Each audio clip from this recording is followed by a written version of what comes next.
Salve Deus! Nós estamos hoje aqui com o mestre Caldeira, de Junto e Matã, Quatraí 108, herdeiro Triada Arpásios, sétimo raio Adiração, Arcanos Rama 2000. E nessa conversa hoje, que nós temos a felicidade de tê-lo aqui, a gente vai pedir a mestre Caldeira que conte um pouquinho da sua história, como ele chegou ao Vale, para que a gente registre esse momento que para nós é muito feliz. Salve Deus, mestre Caldeira! A pergunta que a gente tem sempre feito, a pergunta inicial a todos que têm dado essa satisfação para a gente, é o que trouxe o senhor até o Vale? O que fez que o senhor viesse ao Vale do Amanhecer? Olha, cada um que vem ao Vale tem uma história.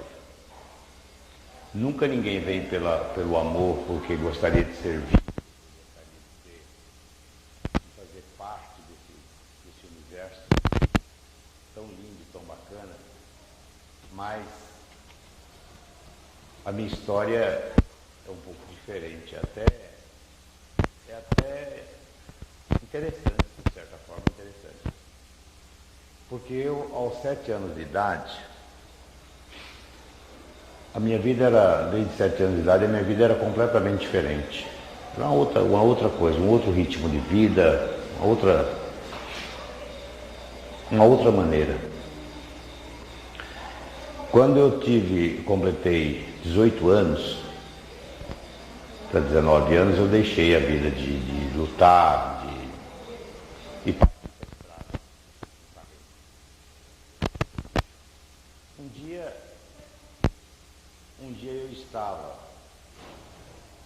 em casa, na época.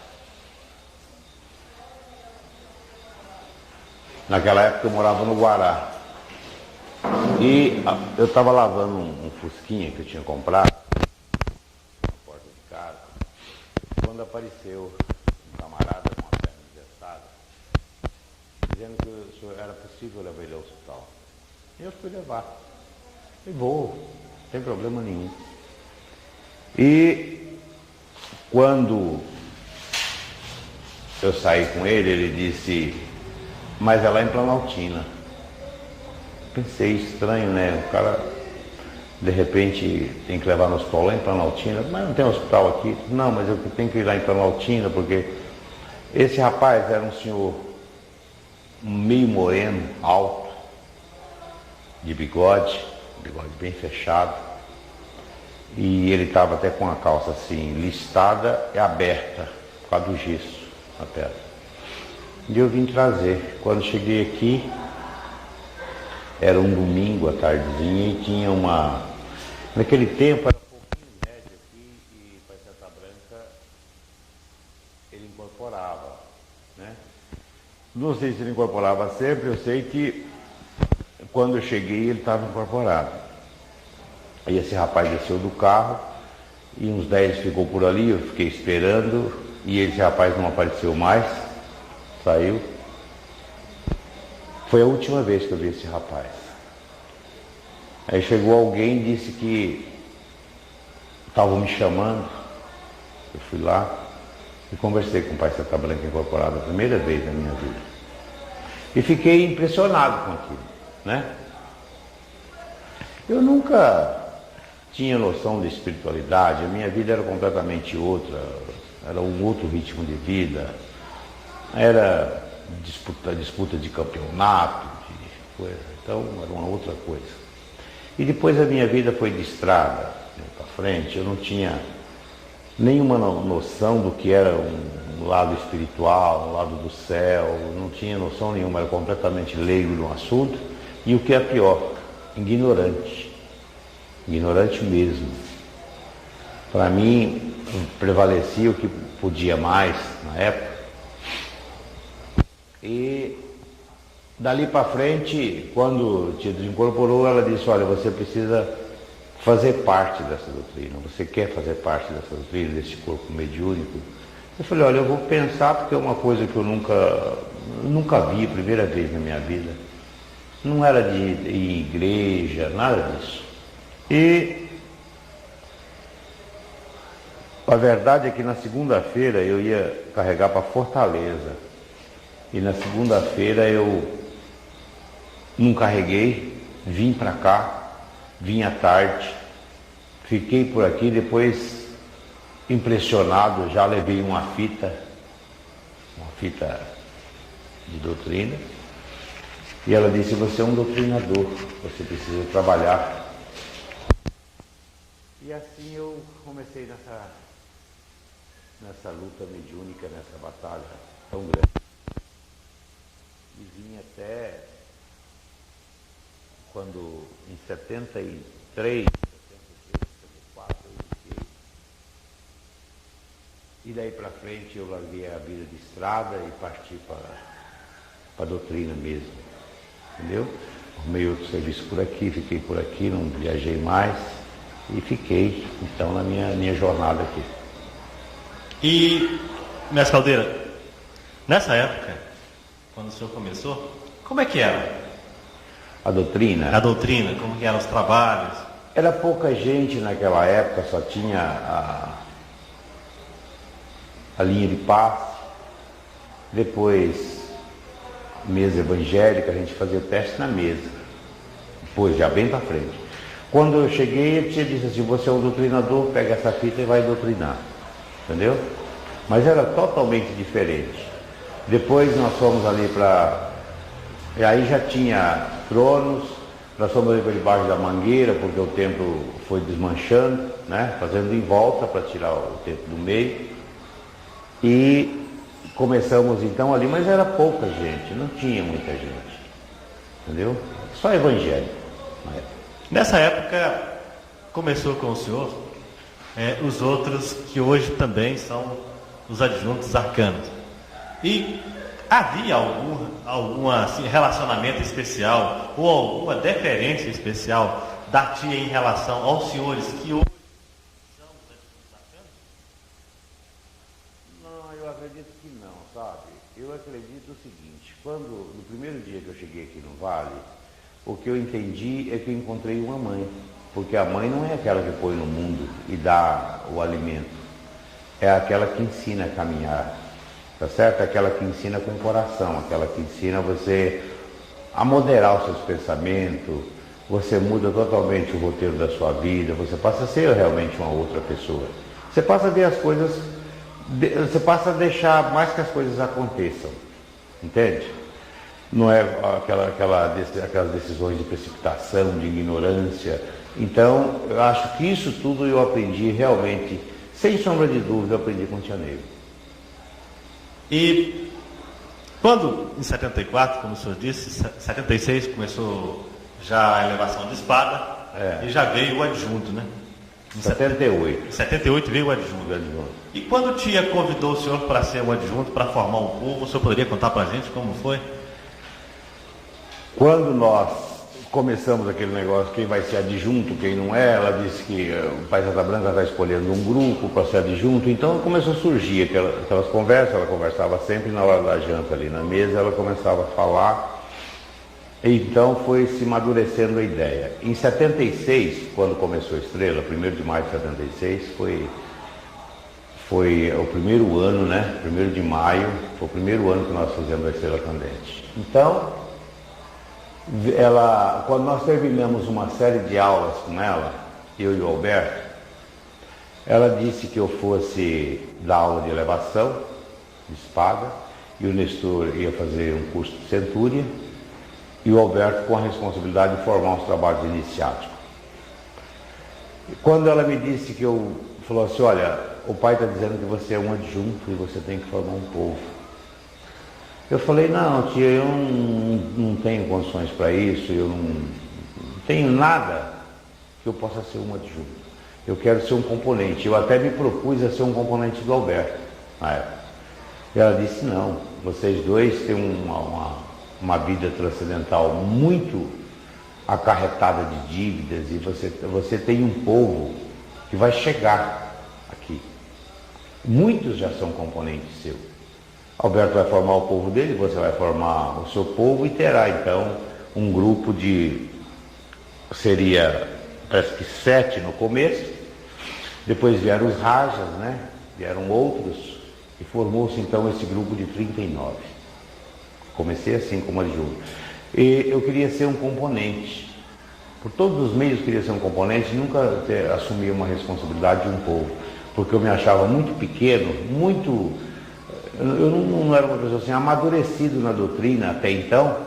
Eu não me achava segurança para ter um povo, para conduzir um povo. Tá certo?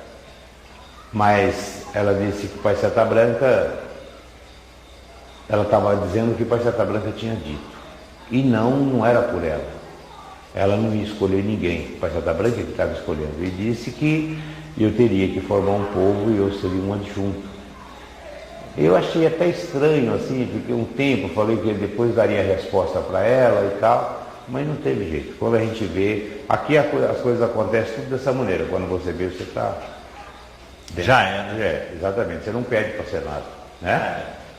E os primeiros trabalhos, a gente sabe que o senhor representa o primeiro cavaleiro da Lança Reino Central e Mestre Alberto também parece que representava o primeiro cavaleiro da Lança Reino Central.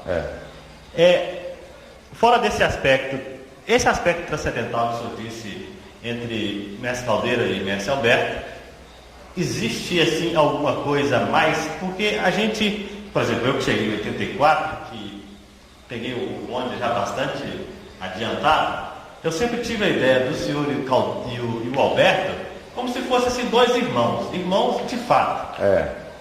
E o que o senhor tem hoje, na verdade até a situação do senhor hoje aqui, eu vejo assim, para mim aqui, nessa filmagem que a gente está fazendo, o senhor também representa agora também o Mestre Alberto, porque ele não está aqui para contar, e o senhor parece que foi um dos adjuntos que mais esteve. O Alberto, nós tivemos uma convivência muito grande juntos, porque quando ele veio para cá, ele era Janã, ele era médium de incorporação, incorporava uma entidade chamada Pai Bendito, incorporava, e naquela época não era fácil, quando ele incorporava na mesa, haja jeito para desincorporar ele, era uma luta. Depois um dia ele disse, olha, vamos fazer o seguinte, vamos fazer do Alberto um doutrinador, porque ele com essa maneira de incorporar, muito difícil, muito complicado, foram falar com ele e ele não aceitou de jeito nenhum. Teve que chamar ele e dizer, olha, você na doutrina, você vai ver como vai mudar, vai melhorar muito, você vai ver que a sua mediunidade vai aflorar e tal. Então ele, com muito custo, ele aceitou, mas quando ele ia fazer a puxada na mesa, o espírito batia nele primeiro para depois pegar o aparelho. Então aquilo revoltava ele. Então foi uma luta muito grande. E nós trabalhamos sempre unidos, sempre lado a lado, porque então tia foi contar. Quando eu queria ser componente dele, ela disse, não vai adiantar, porque vocês têm a mesma força. Tá certo? Um não pode fazer nada pelo outro. Vocês correm o risco até de vocês dividirem, porque vocês têm a mesma condição. Então são dois adjuntos. Naquela época a gente não entendia direito, né? E trazia aquela dificuldade. Aí ela contou que nós fomos irmãos gêmeos na Grécia, tivemos outra encarnação depois como capitães de tropa em Spa, como irmãos também. Nós, aos 7 anos de idade, nós éramos treinados para ser mercenários, para luta na espada. E nós éramos de aluguéis, eram homens de aluguéis. Nós éramos alugados para as conquistas, né? Os cavaleiros mercenários. Para as grandes batalhas. Então, ela disse que nós fomos irmãos gêmeos na Grécia, fomos irmãos em Esparta, não gêmeos, mas fomos irmãos em Esparta. E quando eu assumi uma tropa junto a Leônidas, eu assumi mais por vingança, porque ele tinha perdido a vida nessa batalha. Entendeu?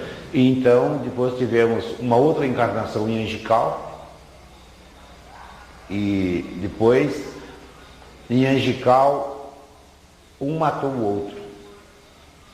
Em Angical, numa festa, numa noite onde havia reuniões e pessoas se divertindo, nós desentendemos e um matou o outro. Resquício dessa batalha de Esparta. pela minha vingança, tá certo? De Esparta. Então eu fiquei com uma dívida sobre ele. Depois de Egical, viemos nos encontrar aqui, no Vale. Foi até uma coisa até interessante, porque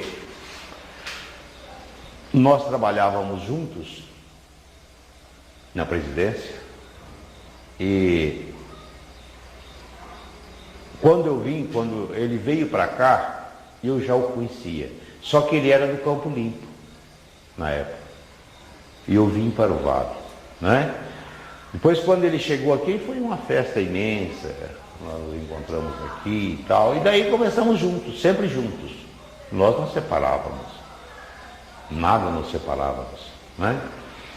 E ficamos até quando ele resolveu, então, deixar a doutrina. Após a passagem de tia, eu e tia Lúcia, eu ainda fiz tudo, conversei com ele uma noite inteira na casa da tia Lúcia, aonde nós, até a espécie assim de um engano, tentando enganar ele, eu convidei ele para jantar na casa da tia Lúcia, e lá nós conversamos, eu, ele, tia Lúcia, Albuquerque, até mais ou menos umas 5 horas da manhã. Depois ele saiu e disse, não, eu vou viver a minha vida. E naquela época ele tinha aposentado e comprou uma casa lá em Vitória, vendeu a casa dele aqui, comprou uma casa em Vitória, foi para lá. E lá então ele foi viver realmente a vida dele. Ele não ia nem no templo lá. Entendeu? Até quando veio o desencarne dele, 1º de maio de 92, né? 92. Quando estava fazendo a chamada dele aqui em cima, ele estava desencarnando lá em João Monevado, em Vitória, perto de Vitória.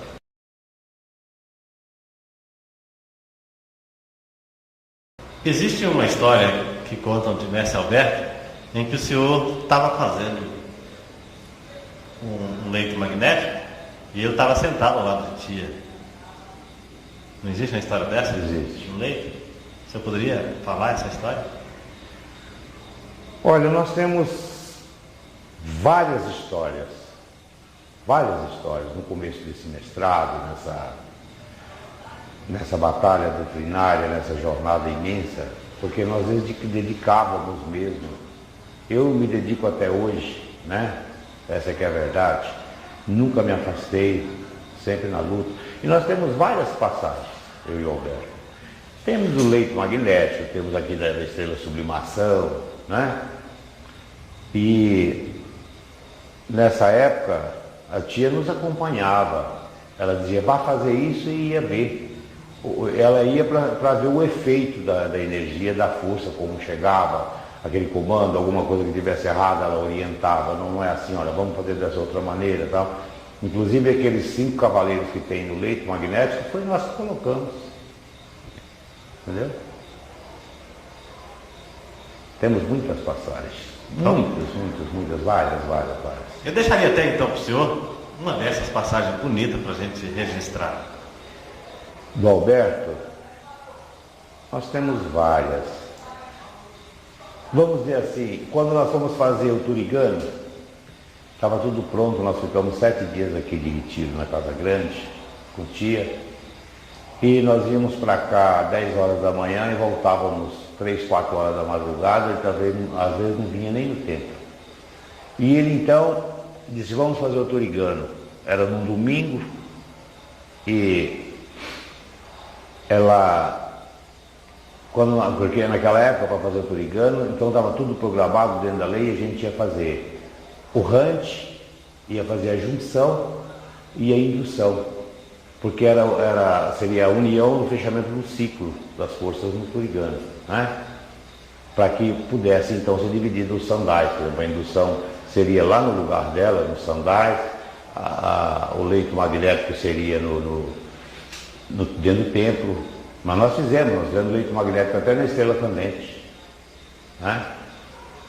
Então no Turigano, quando estava tudo pronto, depois de tudo pronto, ele estava assim agitado, chegou para mim e disse assim, olha, eu vou fazer, nem que seja o último trabalho que eu faço aqui, mas nós vamos fazer. e tinha ouvido, estava distante, e quando estava assim, naquele intervalo da chamada das ninfas, tia chamou ele e disse assim, olha, na hora ela não falou nada, ela não ouviu, ele achou que ela não ouviu porque ela estava distante, ela estava até no lado da via sagrada, né? Ali na entrada da chama da vida. E nós estávamos sentados lá no banco ali, embaixo dos cavaleiros, e ele falou, Cabra, nem que seja o último trabalho que eu faço aqui, mas nós vamos fazer esse brigando. E aí ele começou e tal, foi indo, foi fazendo as chamadas. Quando terminou, estava para terminar ali na chamada, tia veio, sentou perto dele, passou a mão na cabeça dele e disse assim, olha meu filho, não é o último que você vai fazer vários. Vocês têm um compromisso desse trabalho. Tá certo? Aí ele falou, Cabra velho ouviu. Aí, entendeu? Aí baixou a cabeça e começou a chorar. Foi a primeira vez que eu vi ele chorar, nunca tinha visto ele chorar. Então essa foi uma das passagens mais emocionantes para mim. Entendeu? Foi um grande, talvez ali, uma grande prova, porque ele duvidava da clarividência da tia. Ele tinha algumas dúvidas sobre a clarividência dela. Inclusive ele teimava com ela. Ela dizia, não, meu filho não é assim, é assim. Ele dizia, não, mas eu não vou fazer isso. Ou dessa maneira como a gente vai fazer, vai ficar melhor. Ele teimava muito. Quer dizer, ele não ia muito pela clarividência da tia. Certo? E ele tinha uma maneira de dizer assim, não, a mãezona, a gente não sabe quando ela está usando a clarividência. Né? Então ele duvidava. E esse dia ele chorou exatamente pela grande prova que ele ouviu. Porque, como ele falou, não tinha como ela ouvir. Entendeu? Isso foi uma coisa que me marcou muito. Talvez para mim, também até para mim e para ele, né? Essa prova do poder da clarividência da tia. Tudo ela estava trazendo do céu naquele instante, 1000 mensagens, 1000, tá certo, dentro daquele trabalho. Forças de toda espécie, era uma junção de força, né?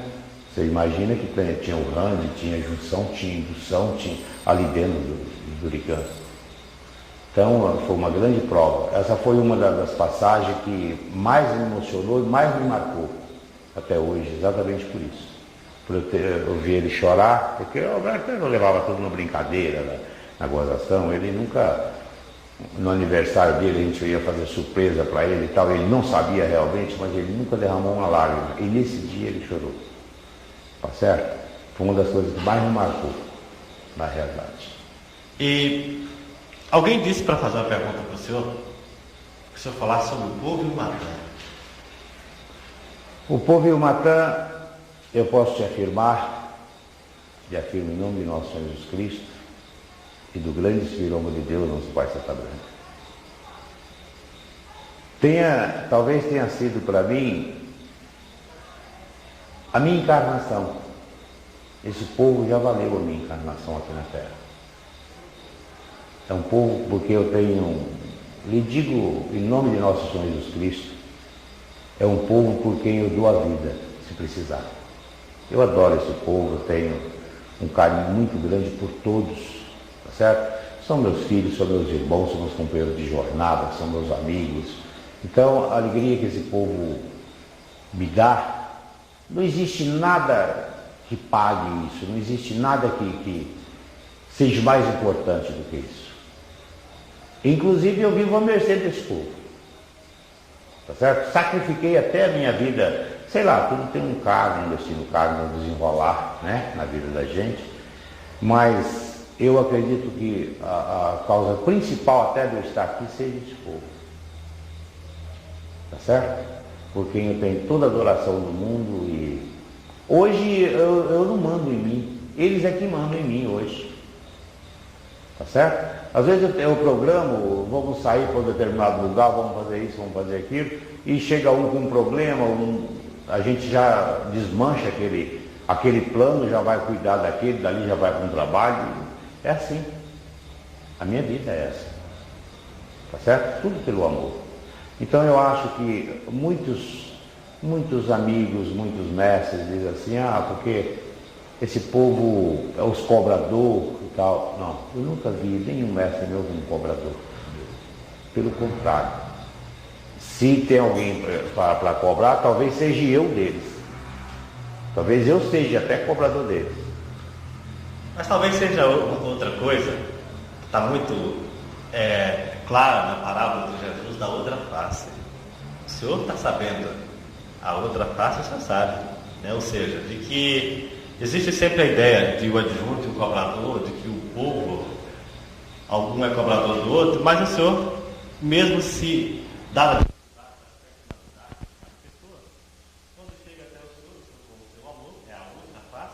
é a outra face. É a outra face. É a face do amor. Exatamente. E tia Neiva? Tia Neiva, é difícil a gente falar sobre tia, né? Porque a mãe, a amiga, a companheira, eu convivi na Barra da Saia da tia 14 anos. 14 anos.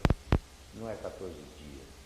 Sempre dentro da luta doutrinária, dentro da batalha doutrinária, nunca afastei daquilo que ela determinou 1 milímetro. Sempre em cima da linha doutrinária. Então, tia, como eu já disse a você, eu tenho uma mãe que me pôs no mundo. Tá certo? Eu tenho uma mãe que me pôs no mundo. Mas quem me ensinou o mundo foi tia Neiva. Quem me colocou a par das coisas do mundo foi tia Neiva. Então foi quem me ensinou a caminhar, foi quem me ensinou a dar os primeiros passos, inclusive fazendo com que eu chegasse a Deus Pai Todo-Poderoso, tá certo? Voltando a minha mente para o mundo espiritual, o mundo superior, que até então eu não conhecia, eu conhecia só o mundo da Terra, só a aura da Terra, o que nós vemos aqui, os contatos físicos, no plano físico. Então ela foi que me mudou e me moldou totalmente. Porque eu tenho certeza absoluta, se eu não tivesse encontrado tia Neiva, não tivesse essa corrente, eu estaria hoje ou atrás das grades de uma prisão ou embaixo da terra. Tá certo? Porque eu nunca encontrei na minha vida uma palavra medo. Nunca conheci a palavra medo. Se batesse o pé para mim, tinha que me engolir. Então, naquele tempo, era uma ignorância imensa e tia Neiva tirou todo esse fel de dentro do meu coração e colocando aos poucos a doutrina crística, a doutrina de Jesus, os ensinamentos. Muitas coisas eu não aceitava do que ela dizia, depois eu fui aceitando, fui entendendo, fui vendo que não era daquela maneira, era para um outro lado, né? E ela, com aquele carinho, aquele amor imenso, ela me levou a um mundo superior. Graças a Deus. E eu agradeço a Deus 1000 vezes. Se tivesse que fazer tudo de novo, eu faria tudo de novo. Entendeu? E eu tenho certeza que ela nunca nos deixou. Tia nunca nos deixou. Ela para mim, ela é um pedaço da minha vida. Posso dizer isso. Com toda certeza. É a razão da minha estada nessa doutrina, da minha caminhada aos planos espirituais, da minha mudança ao lado doutrinário. Sei lá, é tudo da minha vida. Realmente é. Falando em tia Neiva, eu vou mostrar para o senhor uma imagem de tia. A gente vai tentar aqui com os nossos poucos recursos. Eu vou mostrar para o senhor uma imagem de tia. Depois que eu mostrar, eu volto ao senhor de novo para ver a sua opinião sobre o que ela vai dizer. Sucessor, uma tia Neiva, uma outra. Sabe por quê? Porque todos os doutrinadores pode ser uma tia Neiva, tá vendo? Desde que ele tem amor do coração, muito amor mesmo. Eu comecei a minha clarividência com 34 anos, mas foi com muito amor, porque eu vi uma pessoa que eu falava uma coisa, não acontecia, se eu deixava de falar, acontecia. Então eu comecei a ver pela minha mediunidade, os fenômenos que eu recebia. E esses fenômenos cada dia são mais. Sabe? As pessoas estão falando no nome da sua filha, Carmen Lúcia. A senhora confirma isso? Não. E nem queria para ela. Isso aí são para os doutrinadores. Eu vi vários doutrinadores. Fiz a mensagem, não existia. Hoje existe, entendeu? Hoje existe o doutrinador. A minha mensagem é ele, eu sou mãe em Cristo do doutrinador. Está entendendo? Vai continuar. Vai continuar, se Deus quiser. Tia Neiva, ela veio realmente para anunciar o doutrinador. Com muito carinho, com muito amor, dando uma serva de amor muito grande. Tia Lúcia, ela é a imagem viva de Tia Neiva. Sem sombra de dúvida, ela é a imagem viva de Tia, entendeu? Até pela herança transcendental, pelas iniciações. E eu quero crer que ela tem a capacidade para isso. Mas Tia, como a tia disse, jamais queria um peso dessa, uma carga dessa em cima da tia Lúcia, né? Mas mesmo assim, eu acho que ela é a representante direta da velha. Nessa imagem que passou, nessa entrevista da tia, eu queria que o senhor dissesse sobre mais o outro ponto, o doutrinador. Doutrinador. O doutrinador na Terra veio aparecer agora. Então,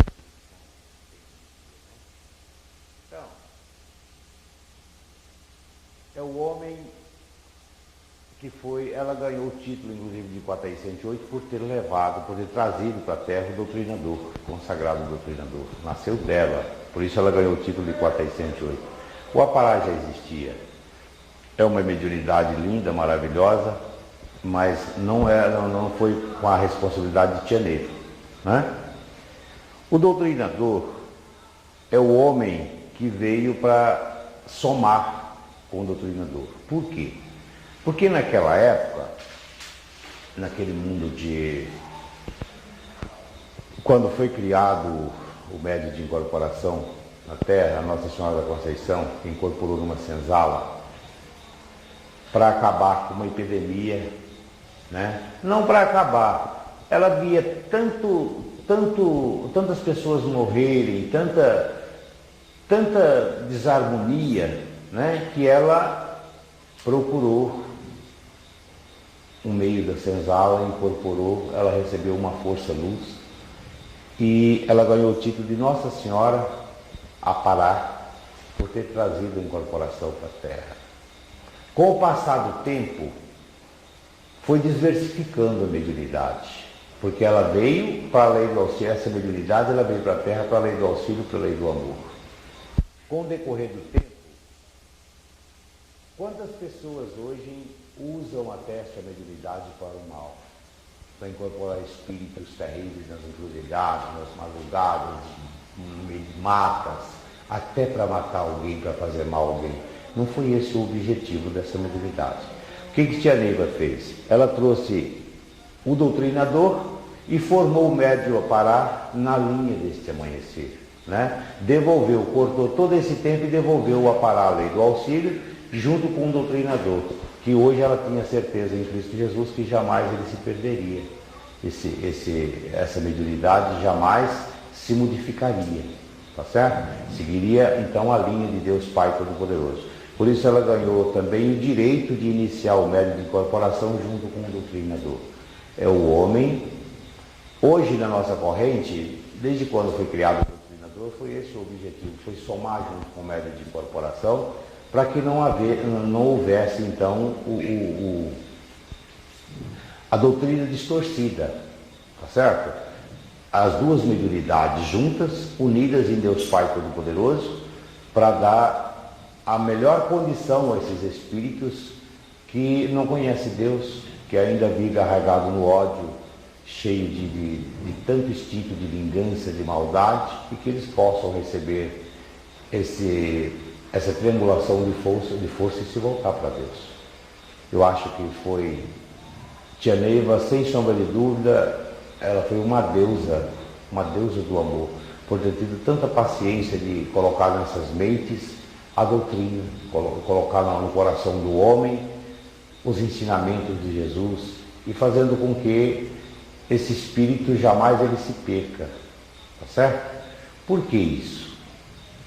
Se fosse só o médio, porque às vezes o médio incorpora e é um poder. É um poder. O médio de incorporação, com tudo que a gente conhece, eu tenho um respeito muito grande. Primeiro eles diziam que eu era advogado dos aparás, mas não é. Porque o médio, sempre que ele incorpora, ele tem uma dúvida. Quando ele desincorpora, ele traz a dúvida, ele traz o que aconteceu, como é que foi, como é que não foi, né? Se ele fez até uma cara feia. Tudo isso é a preocupação do médio de incorporação. E o doutrinador, somando com ele, exatamente para ajudar nesse sentido.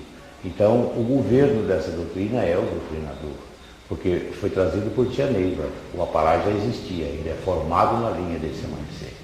Tá certo? Então, isso é o doutrinador.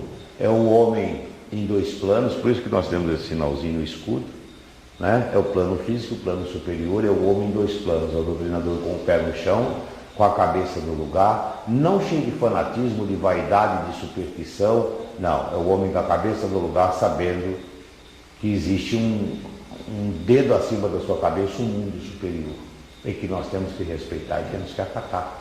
É as ordens dos mundos supremos, tá certo? Então, eu vejo aí as duas mediunidades, dois poderes, dois oráculos, duas forças, com um único objetivo, a lei do amor, a lei do auxílio. Um depende do outro. Um não faz nada sem o outro. Certo? Nenhum doutrinador faz seu médio de incorporação e vice-versa. Então, são duas forças, são dois oráculos, são dois poderes, com um único objetivo, a lei do amor, a lei do auxílio. Sem um, nós não faríamos nada, sem o outro também não faríamos nada. Salve Deus.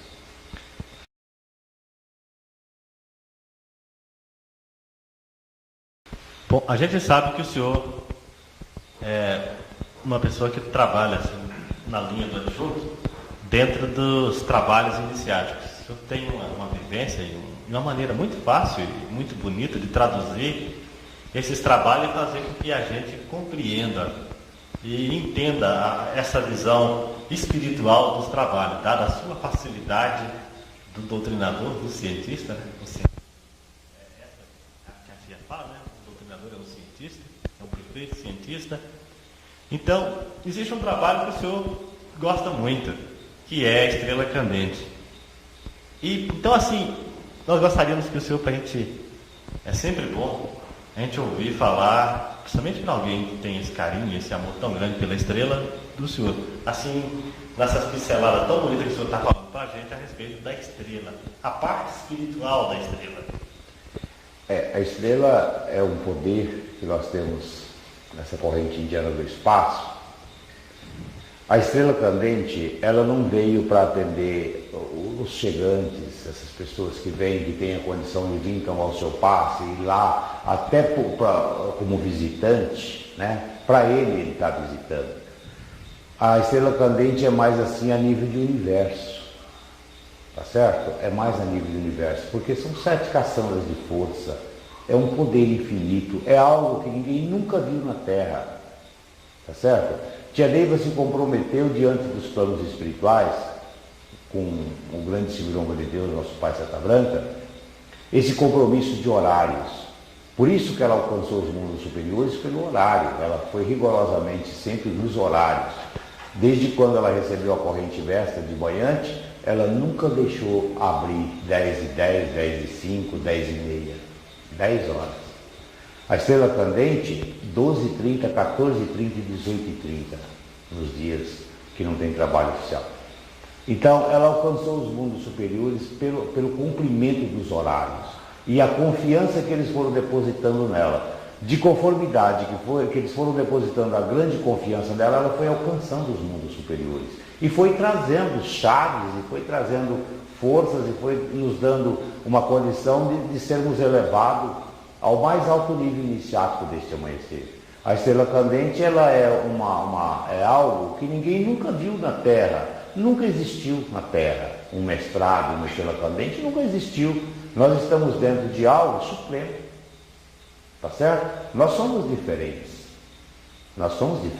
dos outros, das pessoas comuns, porque nós temos um poder iniciático. É só você colocar isso dentro do seu coração, voltar para dentro de você, voltar para você mesmo, e você vai alcançar esses poderes. Porque, veja bem, nós temos ali 7 caçambas de força que atuam sobre a estrela candente. É um poder infinito.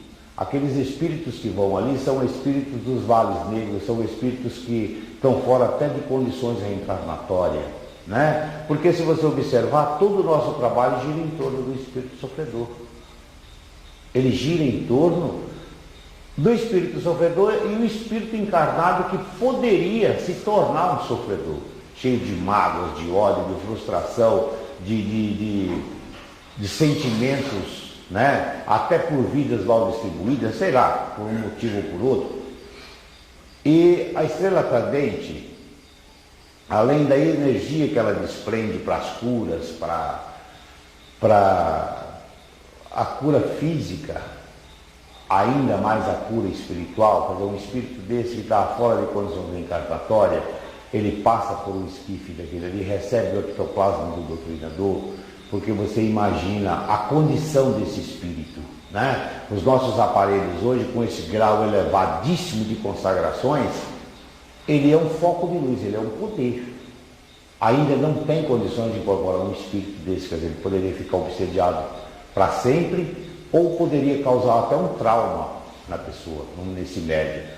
E de repente esse espírito, ele passa pelo ectoplasma do doutrinador, recebe aquele fluido magnético, recebe a doutrina, não que ele vá se voltar para Deus por aqueles 2 minutos de doutrina, não, mas é porque dali ele é levado a uma outra dimensão, ele integra e desintegra, chega no lugar, segundo o Tia, chamado umbral, aonde ele vai receber as energias, a força, a condição de ir se moldando.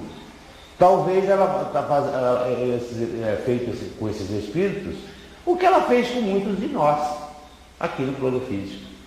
É claro que numa condição bem mais fácil, né? Porque nós não éramos assim arraigados, com um instinto da vingança elevado. Não, nós éramos leigos na coisa, leigos no assunto doutrinário. Muitos nem acreditavam em nada e entraram até talvez pela força dos mentores, quem sabe, né? Então foi mais fácil colocar a doutrina no coração desse homem. E de repente nós temos esse compromisso de colocar esse espírito ao caminho de Deus, fazer com que ele saia desse plano físico e se volte para Deus Pai Todo-Poderoso, né? Quanta coisa, quanta grandeza é nesse trabalho. É um poder infinito. Algo que os que têm consciência deveriam dar toda assistência a esse, não só a estrela, como os trabalhos iniciáticos, né? Que tudo descende da estrela candente. O nosso mestrado descende da estrela candente. Enquanto nós não fizemos a estrela candente, não nos foi possível penetrar no mestrado, no mundo iniciático, né? Ela puxa 7 linhas da magia de Nosso Senhor Jesus Cristo. Por isso é que há 7 caçambas de força, a assistência das 7 caçambas. São energias luminosas da cura, em todos os sentidos, né? Do espírito, do corpo físico, enfim, é um poder infinito. Então, por isso que eu tive assim, uma grande preocupação, de certa forma, com a estrela candente. Porque hoje nós estamos aqui, esse grupo, esse pessoal que foi formado, que viram Tia, que conhece, que estão dentro dessa linha doutrinária, mas e amanhã? Os que virão amanhã, como é que vai ser? Será que eles têm essa consciência? Tá certo? Será que eles tiveram esses ensinamentos com toda a perfeição possível? Será que foi colocado o amor? Será que eles têm consciência de ser colocado o amor realmente dentro do coração? Porque tudo é pelo amor. Se não for, não adianta. Não existe a razão. Nesse lado não existe a razão. Então, é uma das grandes preocupações nossas e que todos os mestres mais veteranos devem ter com a estrela candente, até o grande Janatan, deve ter essa preocupação de passar para os novos o poder da estrela cadente, para que continue com todo o respeito e dando todo o valor merecido àquele trabalho que é realmente um poder. Tá certo? Essa é a nossa preocupação. A minha, por exemplo, é essa preocupação que eu tenho. Esses meninos novos que estão surgindo hoje serão os futuros comandantes do amanhã. Sim, eles serão os comandantes do amanhã. Mas será que eles irão comandar com a consciência ou porque vê o outro comandar? Então é preciso que seja passado isso com muita calma, com muita cautela, aqueles que vão surgindo, que vão chegando aos comandos desses trabalhos, Estrela Cadente e outros, sendo dosados para que eles tenham consciência realmente do que é isso. Tá certo? Porque é algo que ninguém nunca viu na Terra até então. E precisamos ter essa preocupação. Certo? É sério, eu vejo como uma grande seriedade e uma grande responsabilidade acima de tudo. Tá certo? A última consagração, enlevo. A última consagração de enlevo que nós fizemos, que por sinal não fizemos mais, né? Não sei porque os devas deveriam até se harmonizar direitinho e marcar uma consagração de enlevo. É quando a gente recebe a confirmação da força no plexo. A consagração de enlevo é isso. É uma confirmação da força no seu plexo. Tá certo? É como se você dissesse para o plano espiritual: estou aqui. Tá certo?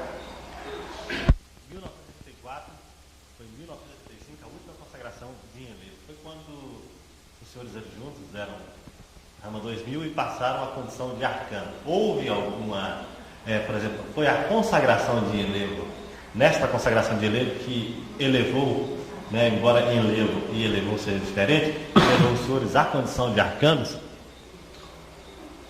Eu não tenho bem certeza. Pode ter algo, pode ter ligação. Tá certo?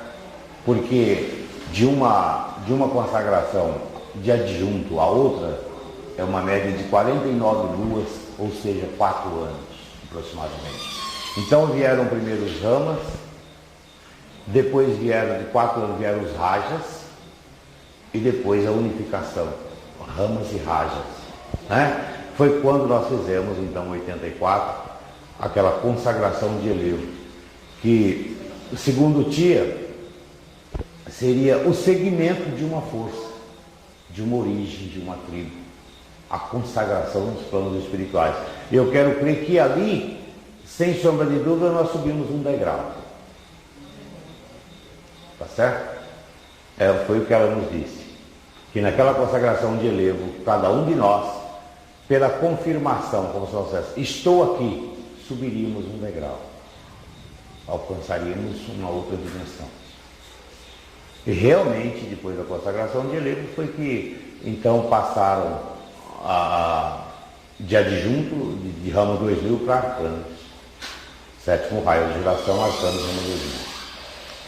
A outra estrela, sublimação. A estrela sublimação, como um todo nesse amanhecer, é uma grandeza divina. É uma grandeza divina e que nós temos também o grande compromisso de cuidar e dar continuidade, né? A estrela sublimação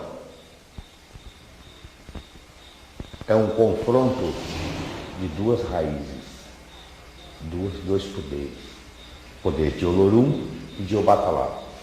Havia uma rainha negra chamada a Virgem do Sol. Naquele tempo, as pessoas que se apresentassem como missionários eram perseguidos. Eram perseguidos e às vezes eram levados até a forca, levados à morte. E tinha uma rainha, era uma rainha negra, e ela, por esta missão, ela foi jogada num poço de ponta cabeça. E aquela vibração dela, aquela angústia, aquela vibração, aquele magnético desprendido, ficou-se então ali, houve curas, houve fenômenos até, então chamado o Poço da Virgem do Sol, tá certo? Esse título da Virgem do Sol, ela alcançou exatamente por esta missão. Ela morreu como missionária. Então, quando nós fizemos a estrela sublimação, o lado físico, a parte física pronta, feita, e ela ficou 8 meses parada, sem funcionar. E um dia eu e o Alberto vinha vindo, entra o Alberto novamente na história. Eu e o Alberto vinha chegando a Estrela Candeias, nós tínhamos feito um escalado, e chegamos ali na entrada da Casa Grande, numa escadinha que tem, tia estava sentada e nós notamos que ela tinha chorado. Perguntamos para ela o que tinha havido e tal, e ela disse que estava muito envergonhada porque a Virgem do Sol chegou para ela e perguntou se ela não necessitaria da força dela, que ela então recolheria. E nós tomamos conta naquele instante e vamos fazer então essa estrela. Sábado vai funcionar. Ela disse, graças a Deus, meu filho, graças a Deus. E ela foi então fazer a lei. Nós viemos para fazer a lei, fizemos a lei com ela. É um dos poucos poderes até então na Terra. Esses 2 oráculos, o oráculo de Obatalá tem o poder das chaves do doutrinador, tá certo? E o oráculo de Olorum, o transcendente da experiência, da energia, do transcendente, a experiência do transcendente, é um mundo, tá certo? Ao confronto dos 2 oráculos. Então é puxado essa energia do transcendente, para que ela se limpe, para que torne-se cristalina, funciona-se a mesa evangélica. São duas energias aqui assim, ó. Elas vão se cruzarem, mas para que elas se cruzem é preciso que esse meio seja limpado. Tá certo? A incorporação na mesa evangélica, veja o lado importante, que é dito o seguinte: Jesus invoca nesse instante as forças desobsessivas para aliviar as correntes negativas trazidas pelas ninfas ismênias. O cortejo que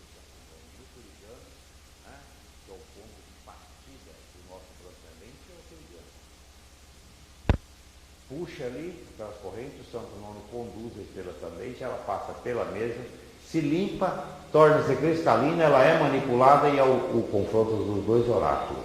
Se juntam as 2 forças. E vai para um lugar chamado reservatório universal, aonde, quando há necessidade, esses grandes ministros, esses grandes cavaleiros, grandes iniciados, quando há necessidade, eles emitem esta energia às grandes filas, no Canal Vermelho e alguns eventos, epidemias, tá certo?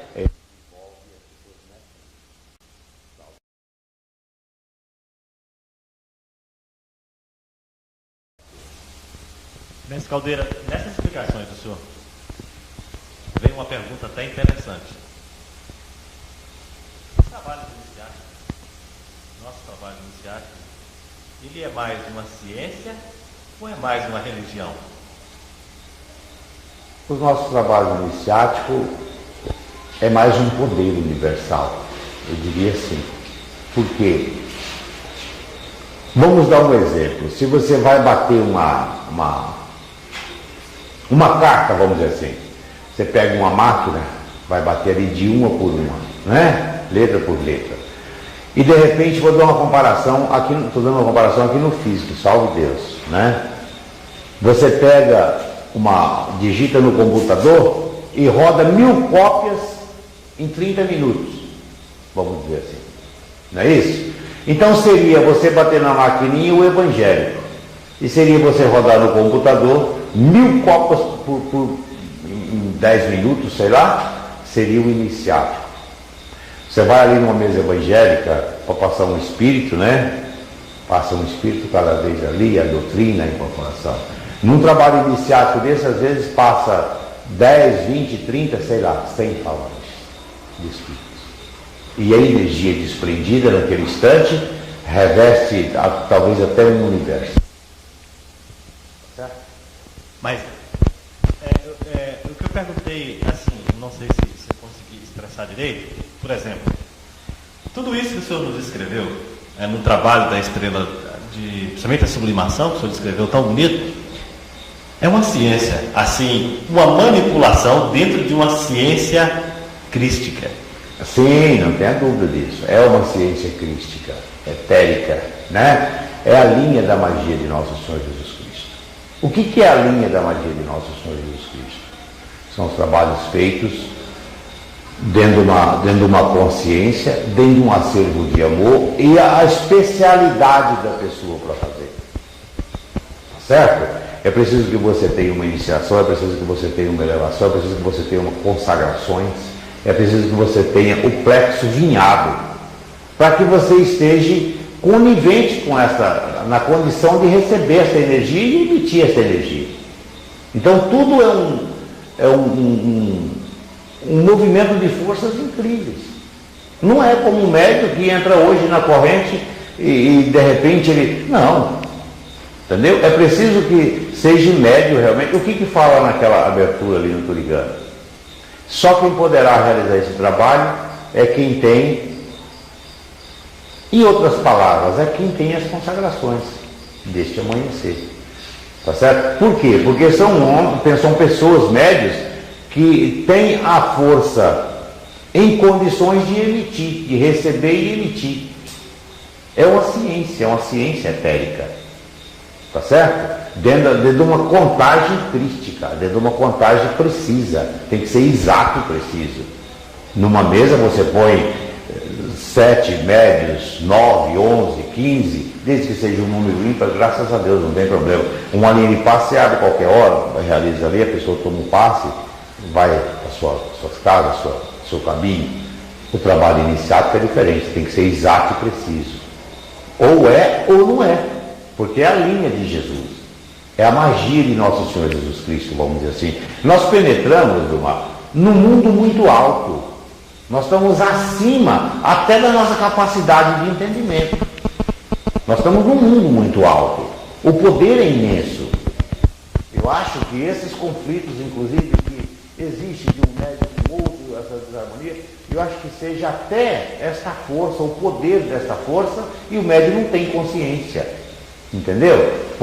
Eu não estou dizendo que seja isso, estou dizendo que possa ser por isso. Entendeu? É preciso ter muita consciência desse trabalho, do que nós somos hoje, do que nós podemos fazer. Nós podemos fazer muita coisa ao mesmo tempo. Entendeu? Porque nós temos a linha da magia de Nosso Senhor Jesus Cristo. Isso ninguém nunca fez na Terra, isso só é possível com uma clarividente, que conhece as linhas de força e o caminho do céu. Senão, não é possível. Você vê qual é o maior cientista da Terra hoje? O maior cientista que existe na Terra, ele não tem a capacidade de fazer emissão. Uma emissão de um ser humano para chegar a Deus Pai Todo-Poderoso. Ser ouvido do outro lado do neutrão. Entendeu? E nós fazemos isso com uma simplicidade incrível. Nós não damos... Eu acredito que nós realmente não damos o valor merecido a esse poder iniciático. Nós estamos tão acostumados com a coisa que para nós é assim uma rotina. É uma rotina normal, uma coisa normal. Entendeu? É algo assim que nós precisamos abrir um pouco a mente e ter uma consciência maior do que é isso. Ministro Ilmatan. Gostaria que o senhor falasse sobre Ministro Ilmatan. Ministro Ilmatan, eu acredito, como todos os ministros, esse poder desses ministros, eles já tiveram, eles são capelinhos, e eles já tiveram conosco na Terra. naquela época que nós tínhamos o poder que transformávamos água em pedra, né? E fazíamos até chover, né? Você vibrava, você mentalizava e aquilo acontecia. Os tumuxis, né? E quando eles vieram na Terra, eles cumpriram a missão deles. Vou dar um exemplo muito simples. Hoje, digamos, quantas mil pessoas existem nesse país? Quantos médios consagrados aqui nós temos? Né? É uma parte muito mínima, é algo muito mínimo, muito pequeno, na realidade. E eles vieram, não cometeram dívidas, cumpriram a missão deles e retornaram para a capela. Mas eles estiveram conosco, eles têm uma ligação conosco, é por isso que é dividido em tribos, é dividido vamos dizer assim, é dividido em origens. As origens mais evoluídas, menos evoluídas e daí por diante. Mas eles estão lutando incessantemente com esses cavaleiros, com essas vias missionárias, com esse povo do céu, para que nós, fazendo com que nós cumprimos esta missão e retornamos, quem sabe, para chegar até a capela um dia, aonde eles estão. É a maior missão deles na Terra, junto a Tia Neila, né? Então eles vieram, e quando nós alcançamos o poder iniciático, eles vieram de encontro a nós, porque até então não era possível eles chegarem até nós. Porque eles é tão sublime, a condição deles é tão alta e nós tão rude, tão ignorante, que a divisão é muito, tá certo? É muito longa, tá certo? E eles, quando nós alcançamos, através das consagrações, os planos espirituais, o terceiro e o sétimo, vamos dizer assim, eles então vieram para nos ajudar para fazer isso. E hoje estão conosco, graças a Deus, fazendo com que nós cumprimos a nossa missão, que não resgatemos todas as nossas dívidas, mas que pelo menos não cometamos outras e possamos chegar aos mundos superiores, né? Com tudo isso, com todo esse poder que nós temos, você vê às vezes a pessoa, eu não dou muita importância e tal, entendeu? Com tudo isso, mas a realidade é que eles lutam incessantemente noite e dia para que nós cumprimos esta missão e chegaremos um dia ao plano superior, aonde ele está, é a família, tá certo? Cada ministro é uma tribo, ele tem uma tribo dele na terra, salve Deus. Todos os momentos que o senhor viveu junto à tia, a gente sabe que foram especiais. Mas o senhor deve ter um momento que, digamos assim, é mais do que especial e que o senhor lembre e queira dizer para a gente. Olha, eu acredito que todos os momentos que eu vivi com tia foram especiais. Só eu agradeço a Deus todos os dias a oportunidade feliz da gente estar junto ali, uma hora cantando, outra hora conversando sobre a doutrina, tá certo? Era a maneira que ela tinha de penetrar no coração da gente. Pela clarividência dela, pela maneira dela ser, eu acho que era o meio mais viável que ela tinha de penetrar no coração da gente. Tá certo? Porque se você gostasse de cantar, ela sentava lá mesmo, pegava um violão e ia cantar com você. Se você gostasse de vamos dizer assim, quando você puxava para o lado doutrinário, aí ela entrava com tudo. Por quê?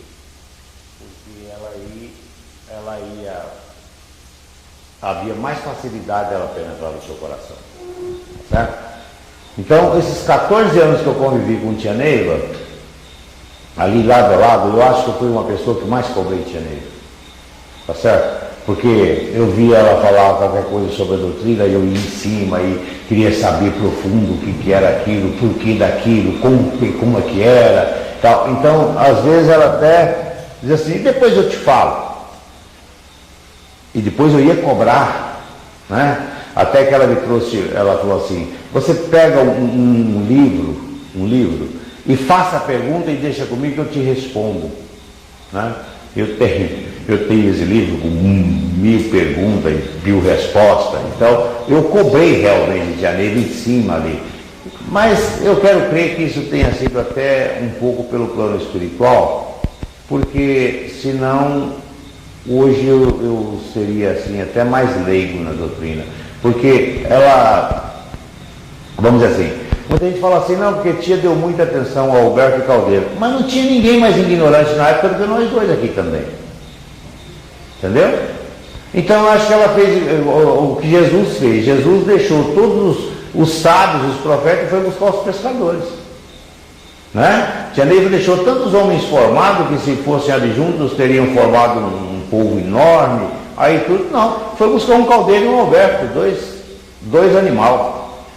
Tá certo? E colocou a doutrina no coração desses homens e colocou esses homens na doutrina, para trabalhar doutrinariamente. Eu acho que foi isso, certo? Agora, quanto ao lado especial, acho que todos os momentos que eu vivi com tia foram especiais. Para mim foram especiais. Tá certo?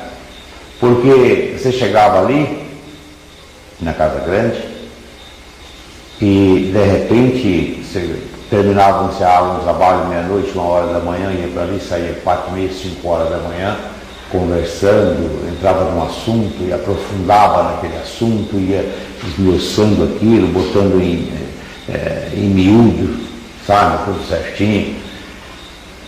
Só pelo amor, pela paciência, pela condição dela. Então eu acho que tia Neiva, para mim, se eu tivesse que fazer uma comparação, eu vejo ela como uma deusa, a deusa do amor. Era para mim uma deusa do amor. Eu já não digo mãe, porque mãe eu acho que seria uma palavra até simples, né? Para eu ter ela assim como mãe. Eu vejo ela como uma deusa do amor. Uma mãe em Cristo Jesus mesmo. Entendeu? Acima até da imaginação da gente. E com aquela liberdade, aquele carinho, ora ela brigava com a gente, ora ela xingava a gente, tá certo? Depois ela mandava chamar, e era desse jeito. Então, esses 14 anos foram assim, tá certo?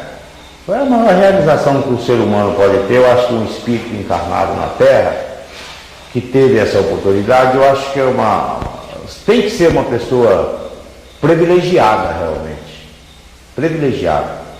E eu acredito que isso seja até arte, até dos mentores, essa oportunidade venha ser até pelos mentores, para que aquela pessoa que poderia cair amanhã ou depois no mundo negro, voltasse para Deus.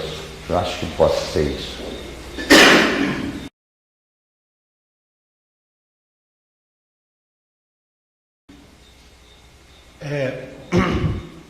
O seu povo, o povo de Umatã, o que o senhor gostaria que tivesse cada um dos seus companheiros? Porque, na verdade, como o senhor mesmo disse, é o pai, é o irmão, é o companheiro, é o amigo. O adjunto, para aqueles que têm a felicidade de compreender a extensão da palavra adjunto e pertencer ao adjunto, é uma família que é como se alguém estivesse caminhando, estou dizendo isso pela até experiência própria, como se a gente estivesse andando por muitos lugares e de repente encontrasse alguém e começasse a conversar, e daqui a pouco, pela própria emanação e pela própria transcendência, pela força espiritual, a gente reconhecesse o irmão, no adjunto pai, o amigo, o companheiro. Hoje, sem tia Neiva, aí já vem a pergunta, hoje sem tia Neiva, cada mestre que tem o seu adjunto, que confia nele, procura muito o adjunto. Então, eu gostaria que o senhor desse ou dissesse uma palavra aos seus componentes, e aí ao corpo mediúnico, assim, em geral, a todos, aqueles que têm essa necessidade de procurar o adjunto, e como o senhor tem a felicidade de, às vezes até como o senhor mesmo disse, de fazer alguma outra coisa para atender o componente. O meu povo, o meu pessoal, eu não tenho dia nem hora. Eles sabem, todos eles sabem onde me encontrar. Eu estou em casa todos os dias da semana, não existe sábado, domingo, feriado, dia santo, 24 horas. Né? E você sabe que o meu maior desejo é de ver esse povo unido em Cristo Jesus. Unido mesmo, sabe? Sem as mágoas, sem os ressentimentos, porque isso não nos leva a nada. Nós estamos aqui numa passagem, vamos dizer assim, como uma escola do caminho. Amanhã deixamos essa vida, essa roupagem e vamos para outra dimensão, para outro plano, aonde só fala quem tem o amor, na realidade. Por que, gente? Nós temos que conscientizar porque as pessoas sofrem, porque as angústias, porque o desespero, porque os conflitos, se tudo é passageiro, nada é fixo aqui nesse plano físico, né? As coisas boas são passageiras, as coisas ruins são passageiras, tudo que tem um começo tem um fim. Só é eterno quando deixarmos esta roupagem e alcançarmos outras dimensões, outros planos. Então não vale a pena. Então o que eu peço, o que eu gostaria de dizer a esse povo, não só os meus componentes, mas ao corpo mediúnico, vamos dizer assim, desse amanhecer, a esse terceiro sétimo, esse poder infinito, né? Que antes de você dar uma resposta ao seu irmão, pare e pense. Veja se vale a pena você magoar alguém, você ferir alguém, você maltratar alguém, a troco de quê? De quê? Para satisfazer o seu ego? Eu acho que não. Então o que nós temos que fazer é o seguinte, nos unir, porque estamos dentro de uma coisa chamada corrente. E corrente ela é formada de elos. Só é possível se nós dermos as mãos como irmãos realmente, para que possamos tocar esse grande compromisso que nós temos. Hoje nós não temos tia conosco, mas temos o compromisso doutrinário, o compromisso da doutrina, e nós temos que tocar esse barco da melhor maneira possível. Porque seria difícil se não conhecêssemos as linhas doutrinárias, mas conhecemos, então está tudo fácil. Qual é a dificuldade? Você sente dificuldade em se unir com seu irmão? Então, você está errado nessa doutrina, tá certo? Só é possível se nós nos unirmos, juntarmos as nossas cabeças, juntarmos as nossas mentes. Porque só assim é possível nós alcançarmos um mundo luminoso. Cheio de dívidas como nós somos, um transcendente pesadíssimo, muitas mil bobagens nós já fizemos.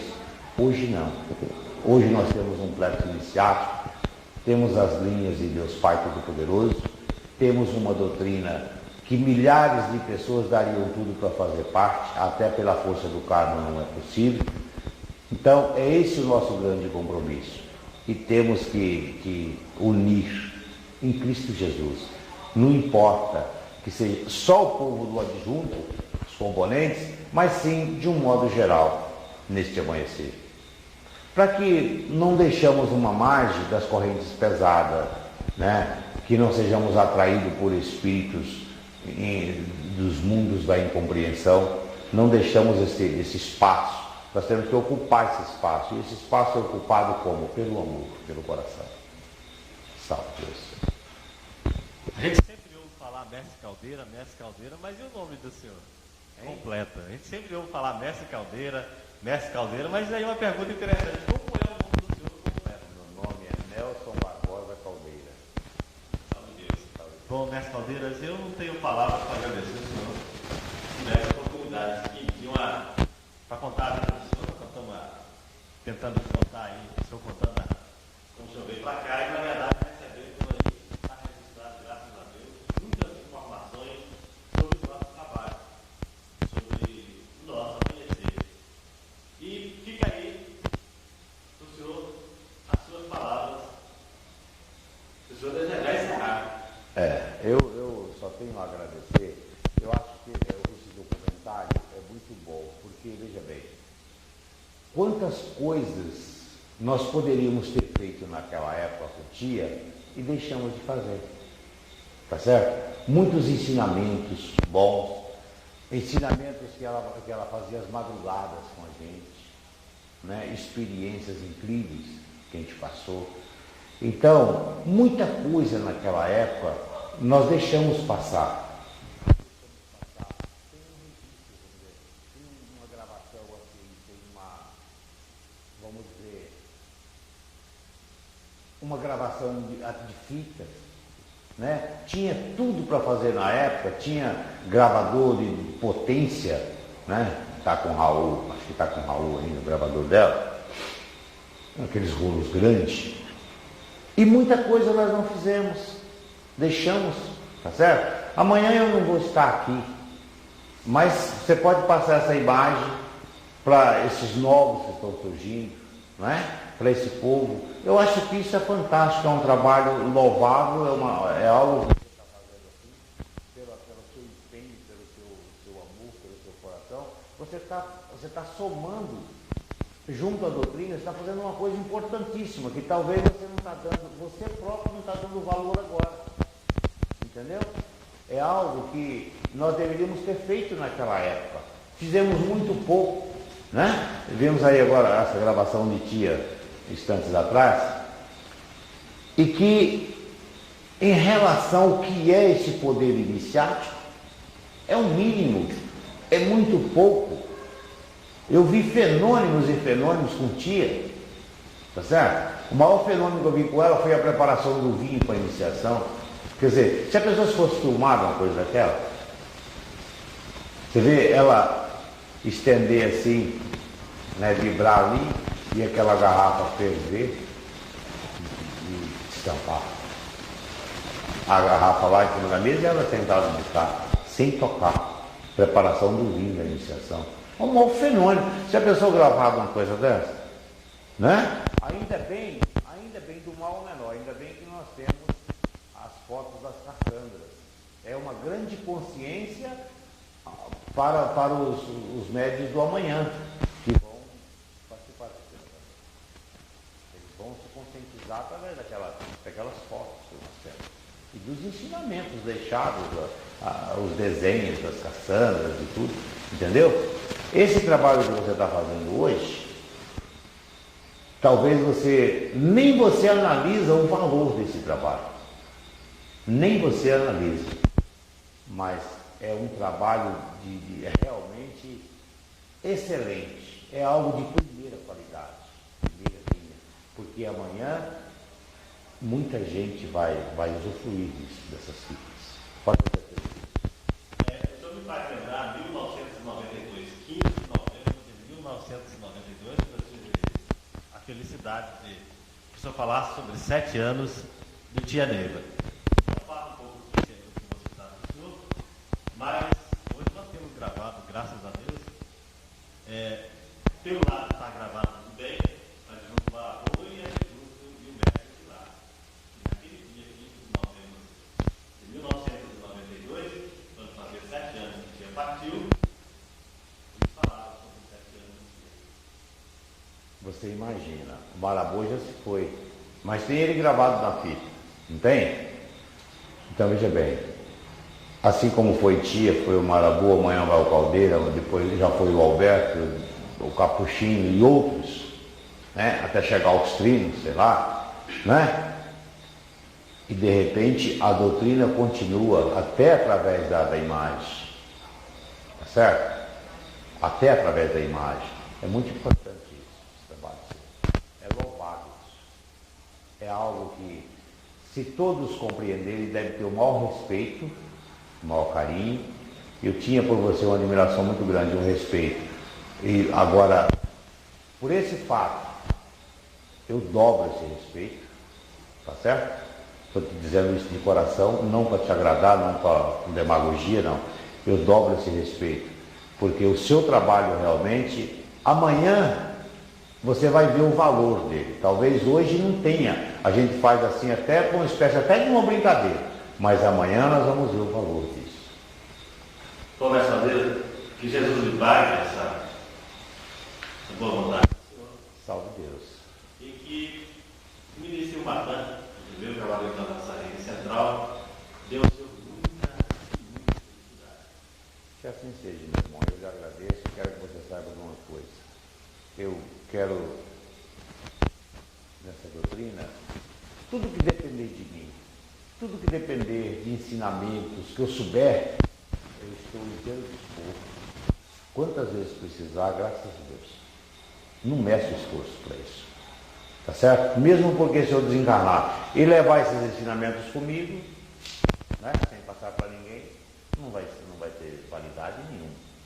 Tá certo? Então, o que a gente recebeu é que a gente tem que passar para os outros. Não a superstição, o fanatismo, a vaidade, não. Isso não. A doutrina, o cerne da doutrina, a linha doutrinária da doutrina como ela é, realmente. Aquilo que a gente aprendeu doutrinariamente. Tá certo? Então, eu quero estar sempre inteiro dispor de você, ou de outros que se propuserem a fazer esse trabalho de gravação, enfim, tudo que depender em termos doutrinários, pode contar comigo. Eu não meço isso.